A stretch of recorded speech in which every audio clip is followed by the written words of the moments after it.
فلاحی تنظیم Islamic relief Pakistan کی جانب سے سیلاب زدگان کا بروقت امدادی تعاون اور متاثرین کی مکمل بحالی تک ان کا ساتھ دینے پر علاقہ آگرہ پایا اور آگرہ میانہ کے متاثرین نے تنظیم کا شکریہ ادا کیا۔ مقامی کمیٹی کے صدر غلام عباس پر خوشی کا اظہار کرتے ہوئے متاثرین نے اے نیوز کو بتایا کہ تنظیم کی جانب سے علاقے میں وہ ترقیاتی کام کرائے گئے جن کا متاثرین نے صرف کبھی خواب دیکھا تھا۔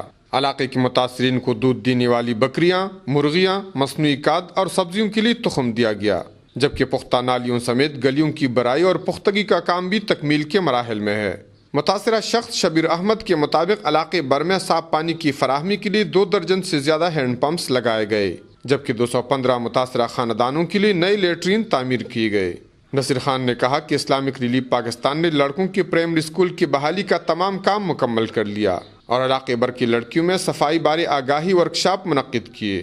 متاثرین کے مطابق علاقے میں ہر ہفتہ فری میڈیکل کیمپ لگایا جاتا ہے اور بیماریوں کی روک تھام اور صفائی کے نظام کو بہتر بنانے کے لیے 30 عدد کوڑا دان لگائے گئے ہیں۔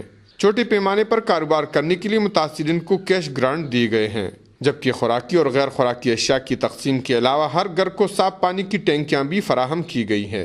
متاثرین نے مقامی کمیٹی کے صدر ماسٹر غلام عباس پر اعتماد کا اظہار کیا اور ان کی خدمات کو سراہا۔ کفایت اللہ، اے نیوز، چارسدہ۔